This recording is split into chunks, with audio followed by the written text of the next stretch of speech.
آج جو مووی ہم ایکسپلین کرنے والے ہیں اس کا نام ہے Now You See me.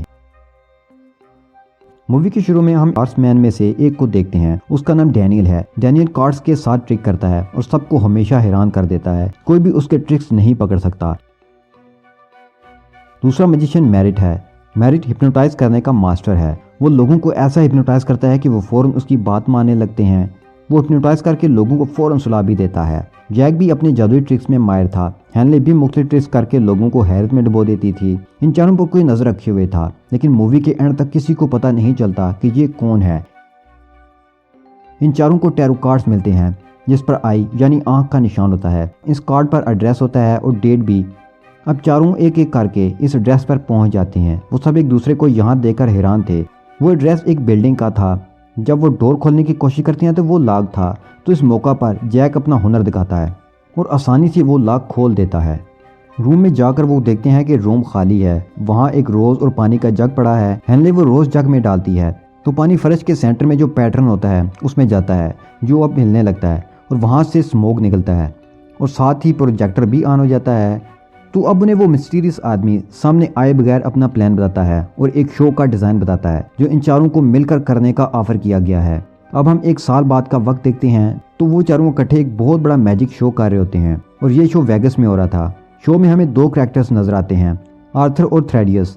Arthur ایک بزنس مین ہے اور وہ اس شو کو سپانسر بھی کر رہا ہے، اور تھریڈیس کا کام میجیشین کے میجیکل ٹرکس کو ایکسپوز کرنا ہے، یعنی کہ یہ میجیشین لوگوں کو کیسے دھوکہ دیتے ہیں اور ان کے میجک کے پیچھے کون سا ٹرک ہے۔ لوگ یہ بات ہمیشہ جاننا چاہتے ہیں، تو تھریڈیس یہ کام کرتا ہے۔ یہاں بھی وہ ان کی ویڈیو بنا رہا تھا تو اسٹاف ممبر ان سے کیمرہ لے لیتا ہے۔ تو چاروں میجیشین اس شو میں کافی میجکس دکھاتے ہیں۔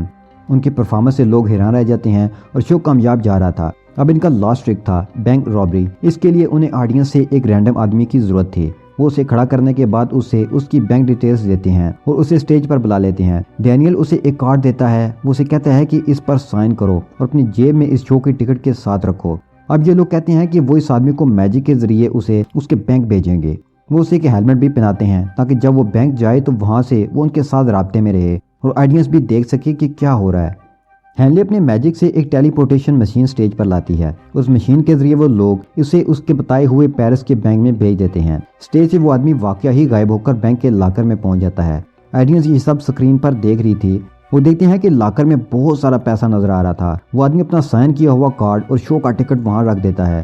پھر وہ اپنے ہیلمٹ سے ایک بٹن دباتا ہے تو لاکر کا پیسہ ہوا میں اڑ کر وینٹیلیشن پائپ سے ہو کر اسی شو میں آ کر گرنے لگتا ہے جہاں شو ہو رہا تھا۔ یہ دیکھ کر بینک کے گارڈ جب لاکر کھول کر دیکھتے ہیں تو وہاں انہیں لاکر خالی ملتا ہے۔ وہاں وہ کارڈ اور شو کا ٹکٹ ملتا ہے۔ اس کامیاب روبری کی وجہ سے وہ بہت مشہور ہو جاتے ہیں۔ پولیس بھی انہیں پکڑ لیتی ہے۔ ایک FBI ایجنٹ ڈیلن کو اس روبری کی انویسٹیگیشن کا کام ملتا ہے۔ وہ اس والنٹیئر سے انویسٹیگیٹ کرتا ہے جسے ان میجیشینز نے یوز کیا تھا، لیکن اسے کچھ پتہ نہیں تھا۔ وہ بتاتا بھی تو کیا، کیونکہ اس آدمی کو شو کے دوران ہپنوٹائز کر لیا تھا۔ وہ اب تک ہپنوٹائز تھا اور عجیب حرکتیں کر رہا تھا۔ اب وہ ان میجیشینز ہارس مین سے انویسٹیگیشن کرتا ہے۔ وہ اپنے ٹرکس دکھاتے ہیں اور باتوں سے انہیں بیوقوف بناتے ہیں، اور کچھ بھی ثابت نہ ہونے پر وہ چھوٹ کر باہر بھی آ جاتے ہیں۔ ڈیلن انہیں پکڑنا چاہتا تھا کیونکہ اسے پتا تھا کہ یہ کچھ غلط کر رہے ہیں۔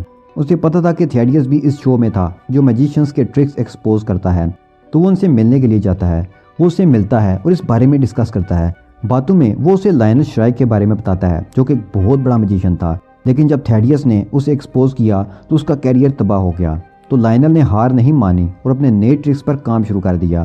ایک نئے ٹرک پر کام کرنے کے دوران اس کی موت ہو گئی۔ وہ اسے پوچھتے ہیں کہ کیا تم اپنے آپ کو لینیل کی موت کا ذمہ دار سمجھتے ہو؟ تو وہ کہتا ہے کہ میں ذمہ دار نہیں ہوں، بلکہ وہ اپنے ٹرکس کی وجہ سے مارا گیا۔ اب وہ ہارس مین کی اس لائیو شو میں کی گئی بینک رابری کے بارے میں ایکسپلین کرتا ہے کہ یہ انہوں نے کیسے کیا۔ تو جس آدمی کو انہوں نے بینک رابری میں استعمال کیا، انہوں نے شو سے پہلے ہی اس آدمی کو ہپنوٹائز کر کے اس سے بینک کی ساری انفارمیشن لے لی تھی، اور پھر اسٹیج کے نیچے بینک جیسا سیم لاکر بنایا۔ یعنی وہ آدمی مشین کے ذریعے پیرس نہیں بلکہ اسٹیج کے نیچے لاکر کی کاپی میں گیا تھا، اور جو پیسے شو میں گرے تھے جو یہاں رکھے گئے تھے وہ پہلے ہی چوری کر لیے گئے جب ٹرانسفر کیے جا رہے تھے، اور بینک میں نقلی پیسے اور شو کا ٹکٹ اور کارڈ بھی رکھ دیے۔ وہ پیسے فائر پیپر سے بنے تھے، یعنی وہ آسانی سے جل کر وہاں سے غائب ہو گئے تھے۔ اب ہم ہارس مین کو ایک نئے شو میں دیکھتے ہیں جہاں وہ نئے جادو دکھانے والے تھے۔ اس شو کو دیکھنے تھریڈیس، ڈیلن اور اس کی ساتھی بھی آتے ہیں۔ شو کی مین ٹرک دکھانے کے لیے وہ اس شو کے سپانسر آرتھر کو بلاتے ہیں۔ وہ آڈینس کو کہتے ہیں کہ وہ اپنے اپنے بینک اکاؤنٹ کو چیک کر لیں۔ پھر وہ ایک بڑا سا چیک لاتے ہیں جس میں آرتھر کے پرائیویٹ بینکس کے پیسے مینشن تھے، یہ پیسے بہت زیادہ تھے، $140 ملین۔ اور میرٹ لوگوں سے کہتا ہے کہ وہ سب اپنے اپنے اکاؤنٹ کا بیلنس پھر سے چیک کریں۔ وہ لوگ چیک کرتے ہیں تو دیکھتے ہیں کہ ان کا بیلنس انکریز ہو رہا ہے، اور جتنے پیسے ان لوگوں کے بینک اکاؤنٹس میں جا رہے تھے اتنے ہی پیسے آرتھر کے اکاؤنٹ سے کم ہو رہے ہیں، اور کرتے کرتے سارے پیسے ان لوگوں کے اکاؤنٹ میں چلے جاتے ہیں۔ آرتھر کا بیلنس زیرو ہو جاتا ہے۔ آرتھر ان پر شاؤٹ کرتا ہے تو وہ بتاتے ہیں کہ یہ پیسے انہی لوگوں کے تھے۔ جب نیچرل ڈیزاسٹر آیا تو لوگ اپنی انشورنس کلیم کرنے انشورنس کمپنی گئے تو انہوں نے پیسے نہ دیے، اور لوگ اپنے ہی پیسوں سے ہاتھ دھو بیٹھے۔ اس کی وجہ سے ان کی زندگی کافی افیکٹ ہوئی۔ اس انشورنس کمپنی کا اونر آرتھر ہی تھا، اور جو لوگ شو میں بیٹھتے ہیں انہی کو انشورنس نہیں ملی تھی، تو آج انصاف ہو گیا، یہ کہہ کر وہ یہاں سے غائب ہو جاتے ہیں۔ اور ڈیلن ان کو پکڑنے کی کوشش کرتا ہے، لیکن وہ وہاں سے بھاگنے میں کامیاب ہو جاتے ہیں، اور آڈینس بھی ان کی ہیلپ کرتی ہے۔ ڈیلن اپنی ساتھی کے ساتھ بیٹھا ہوتا ہے تو وہ اسے ایک سیکرٹ میجیشین کمیونٹی کے بارے میں بتاتی ہے، جو امیروں سے پیسہ لوٹ کر غریبوں میں بانٹتی تھی۔ یہ کمیونٹی ہر 100 سال بعد 2 سے 3 میجیشینز کو اپنی کمیونٹی میں شامل کرتی ہے۔ مجھے لگتا ہے کہ ہارس مین اسی آئی کمیونٹی میں شامل ہونا چاہتے ہیں۔ ڈیلن اسے کہتا ہے کہ مجھے لگتا ہے کہ وہ 4 نہیں ہیں بلکہ 5 ہیں، اور 5واں آدمی خفیہ رہ کر کام کر رہا ہے۔ ڈیلن دیکھتا ہے کہ اس کا فون کام نہیں کر رہا۔ جب وہ اپنا فون چیک کرتا ہے تو پتہ چلتا ہے کہ اس فون پر ڈینیل نے ڈیوائس لگا دی تھی، اس لیے جو بھی کال میسیجز آ جا رہے تھے وہ سب ہارس مین دیکھ رہے تھے۔ انویسٹیگیشن سے ڈیلن کو ہارس مین کا ایڈریس بھی ملتا ہے جہاں وہ 1 سال سے رہ رہے تھے۔ ڈیلن وہاں جاتا ہے تو ہارس مین اس کے آنے سے پہلے سارے ثبوت مٹا کر وہاں سے جانے لگتے ہیں۔ جیک کچھ پیپرز جلا رہا تھا، باقی تینوں وہاں سے نکل جاتے ہیں تو ڈیلن وہاں آ جاتا ہے۔ اب یہاں ڈیلن اس کے ساتھی اور جیک کے بیچ فائٹ ہونے لگتی ہے، لیکن جیک وہاں سے پیپر لے کر بھاگنے میں کامیاب ہو جاتا ہے۔ وہ ایک کار میں بیٹھ کر فرار ہونے لگتا ہے، لیکن پولیس اس کا پیچھا شروع کر دیتی ہے۔ انہیں وہ پیپرز چاہیے تھے، لیکن راستے میں جیک کی کار کا ایکسیڈنٹ ہو جاتا ہے اور وہ مر جاتا ہے۔ ڈیلن اس کار سے وہ ڈاکومنٹس لے لیتا ہے، اور اس کے فوراً بعد کار بلاسٹ ہو جاتی ہے۔ ان ڈاکومنٹ سے پتہ چلتا ہے کہ ہارس مین اب ایک پرائیویٹ سیکیورٹی کنٹریکٹر کو لوٹنے والے ہیں، جس نے بہت بڑی کرپشن کر رکھی تھی۔ اس کی انویسٹیگیشن بھی ڈیلن کے انڈر تھی، اور یہ ساری انفارمیشن ڈینیل نے ڈیلن کے فون سے ہی لی تھی۔ یہ سارے پیسے ایک لاکر میں تھے جو کہ ایک ہاؤس میں تھے۔ پولیس اس کی حفاظت کے لیے وہاں پہنچتی ہے کہ ہارس مین کے پہنچنے سے پہلے وہ وہاں پہنچ جائیں، لیکن وہاں پہنچ کر دیکھتے ہیں کہ ہاؤس خالی اور لاکر بھی وہاں نہیں ہے۔ انہیں پتہ چلتا ہے کہ یہ لاکر لے جانے کی پرمیشن ڈیلن کے باس نے ہی دی تھی، اسے ہپنوٹائز کیا گیا تھا۔ وہ اس ٹرک کا پیچھا کرتے ہیں جس پر لاکر لے جایا جا رہا تھا۔ وہ اسے روک کر چیک کرتے ہیں تو اس لاکر میں بلون تھے، پیسے نہیں، یعنی اصل لاکر ہارس مین کہیں اور لے جا چکے ہیں۔ اب ہم ہارس مین کو ایک یوٹیوب ویڈیو میں دیکھتے ہیں۔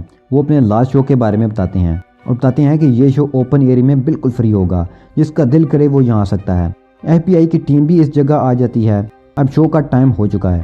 میجیشینز ایک بلڈنگ کے اندر سے لائیو براڈ کاسٹ کر رہے ہیں، اور پروجیکٹر سے وہ بلڈنگ پر نظر آتے ہیں، پھر وہ چھت پر نظر آتے ہیں۔ جب FBI انہیں پکڑنے وہاں جاتی ہے تو وہ انہیں پکڑ نہیں سکتے کیونکہ وہاں تو پتلے تھے۔ پھر وہ لوگ دوسری بلڈنگ کی چھت پر نظر آتے ہیں جہاں سے وہ اپنے فین سے باتیں کرتے ہیں، اور پھر وہاں سے بھاگ کر وہ اس بلڈنگ کی چھت سے جمپ کر جاتے ہیں، لیکن یہ بھی اصلی نہیں تھے بلکہ ہولوگرام تھا۔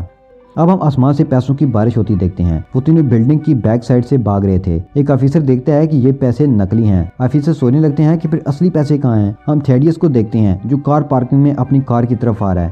جب وہ اپنی کار کو کھولتا ہے تو اس کی کار پیسوں سے بھری ہوئی تھی۔ پولیس بھی وہاں جاتی ہے، یعنی یہ سارا پیسہ اس نے یا اس کے لیے چرایا گیا تھا، اس لیے پولیس اسے اریسٹ کر لیتی ہے۔ اب ڈیلن سمجھتا ہے کہ تھیڈیس ہی 5واں آدمی ہے جو ان کا ساتھی ہے۔ تھیڈیس اسے بتاتا ہے کہ میں جانتا ہوں کہ ہارس مین نے یہ سب کیسے کیا، اور جیک بھی اس کار ایکسیڈنٹ میں مارا نہیں گیا تھا بلکہ وہ اب بھی زندہ ہے، کیونکہ جیک کی کار اور جس کار کا ایکسیڈنٹ ہوا وہ دونوں ایک جیسی دکھنے والی کارز تھیں مگر مختلف کار تھیں، اور جس لاکر کو تم لوگ بچانے کے لیے وہاں گئے وہ بھی وہیں تھا، بس تمہیں دکھائی نہیں دیا۔ انہوں نے اس کے آگے مرر لگا دیا تھا۔ جب تم لوگ وہاں سے چلے گئے تو جیک آ کر سارے پیسے لے جاتا ہے۔ ڈیلن اسے کہتا ہے کہ انہوں نے وہ سارے پیسے خود نہیں رکھے تو بنا کسی فائدے کے وہ اپنی جان کیوں داؤں پر لگائے گا۔ تو تھیڈیس کہتا ہے کہ یہی ایک بات ہے جو میری سمجھ سے باہر ہے۔ ڈیلن کہتا ہے کہ اب میں ساری کہانی سمجھ چکا ہوں۔ تھیڈیس جب پیچھے مڑ کر دیکھتا ہے تو اس مووی کا سب سے بڑا راز کھلتا ہے۔ ڈیلن اچانک سے جیل سے باہر پہنچ جاتا ہے۔ وہ تھیڈیس سے کہتا ہے کہ شاید تم سے کسی نے لائنل شرائک کا بدلہ لیا ہے جو تمہاری وجہ سے مارا گیا۔ وہ کہتا ہے کہ لائنل شرائک جس لاکر میں مارے گئے جو کھلا نہیں تھا اس میں خرابی تھی، اس لیے وہ لاکر سے باہر نہیں نکل پائے۔ یہ اسی الکوہلک کمپنی نے بنایا تھا جنہوں نے اس بینک کے لیے لاکر بنایا جسے ہارس مین نے لوٹا۔ لائنل شرائک کے مرنے کے بعد انشورنس کمپنی جو کہ آرتھر کی تھی، لائنل شرائک کی کمپنی نے انشورنس کلیم کیا لیکن نہیں ملا، تو اس آدمی نے آرتھر کو بھی لوٹ لیا، اور ساری رابریز اسی بدلے کی وجہ سے ہوئیں، اور پھر تم کو اس میں پھنسا دیا کیونکہ شروعات تم ہی نے کی تھی۔ اسے پتہ چل جاتا ہے کہ ہارس مین کا خفیہ 5واں آدمی ڈیلن ہی ہے، ڈیلن لائنل شرائک کا بیٹا تھا۔ اس نے اپنا اور فیملی کا بدلہ لینے کے لیے ہی یہ سب کیا تھا۔ یہ وہی تھا جو کہانی کے شروع سے ان چاروں ہارس مین پر نظر رکھے ہوئے تھا۔ اب چاروں ہارس مین لاس اینجلس جاتے ہیں، جہاں انہیں لائنل شرائک کا ایک ٹری نظر آتا ہے جس کے اندر آئی کا سمبل بنا ہوا تھا۔ جیسے ہی چاروں اس کے اندر اپنے کارز رکھتے ہیں تو وہاں کی سب لائٹس اور سوئنگز آن ہو جاتے ہیں اور ڈیلن بھی ان کے سامنے آ جاتا ہے۔ وہ ڈیلن کو دیکھ کر خوش ہو جاتے ہیں کہ اسی نے یہ سب پلان کیا اور ان سب کی ٹیم بنائی۔ ڈیلن آئی کمیونٹی کا ممبر تھا اور اب وہ ان کو آئی کمیونٹی میں ویلکم کرتا ہے اور یہیں یہ مووی ختم ہو جاتی ہے۔